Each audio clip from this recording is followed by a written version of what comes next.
We've all heard of railway fever, right? Most train enthusiasts claim to have had it as some sort of joke, bitten by the railway bug, can't get enough of them and all that. But what if I told you that around the Victorian era, railway fever was a real thing? Or, as the newspapers called it, Railway Madness.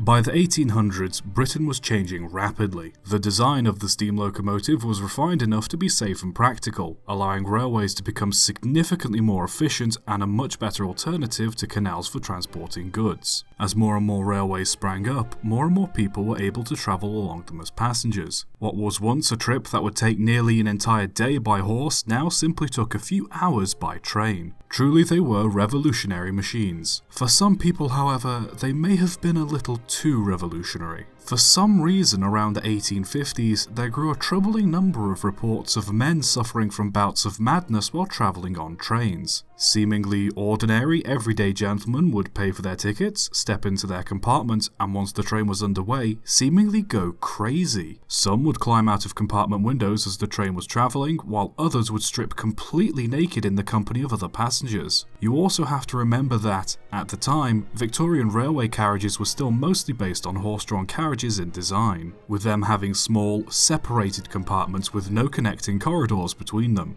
So once you were sat in your compartment, there was no getting out or moving around. Unfortunately, railway madness wasn't confined to just climbing out of windows and stripping down to nothing but what God graced you with. It also made quite a few travellers turn violent, attacking fellow passengers who were trapped with them in their compartment until the next stop. One man on a trip from Carnforth to Liverpool supposedly started laughing in a deranged manner and acting erratically before drawing a gun and attacking the windows of the carriage he was in to get to the other passengers. When the train stopped at Lancaster, he quickly calmed down. However, once it started moving again, he became aggressive and unstable once more. Another was of a Scottish aristocrat who stripped all his clothes and began to lean out of the carriage window ranting and raving. Once he left the train, he regained his composure, and, hopefully, his clothes as well. Another story the newspapers were happy to report was of a burly sailor catching a train with his wife, when he was suddenly overcome by a fearful madness and began accusing other passengers of robbing him. He tried to climb out of the window but was restrained by other passengers, who had to try and pass on a message down the train to the guard to warn him of the madman. After getting off at the station, the man supposedly continued trying to attack passengers, resulting in the police and quite a few station staff having to work together to subdue and arrest him. What some accounts of the story forgot to mention was the sailor was possibly suffering from delirium tremens, a rapid onset of confusion caused by withdrawal from alcohol.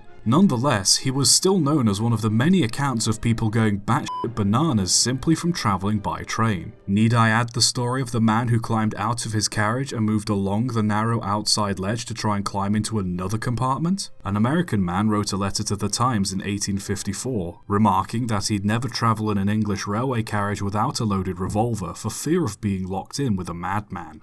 So what caused this pandemic of passengers resorting to violence? Well, nobody's quite sure. Many newspapers and doctors speculated that it was the speed and motion of the railways that caused it.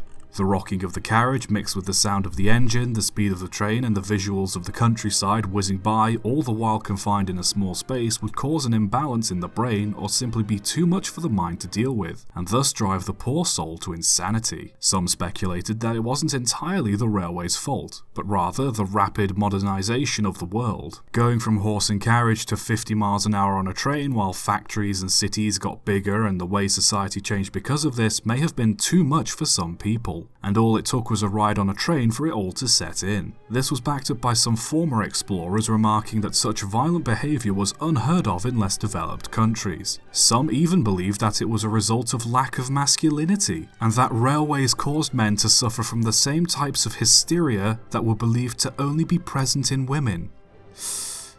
Oof.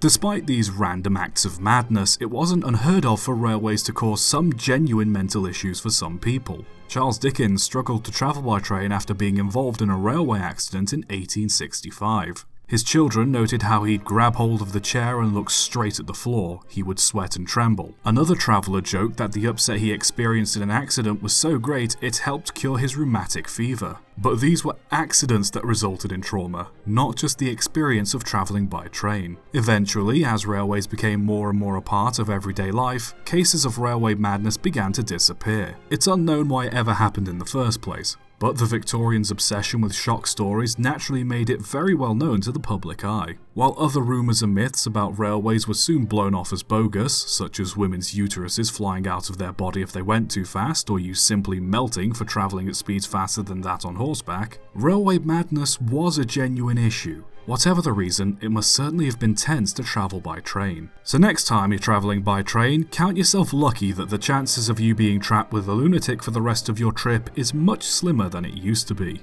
Unless you live in New York. Subscribe for more.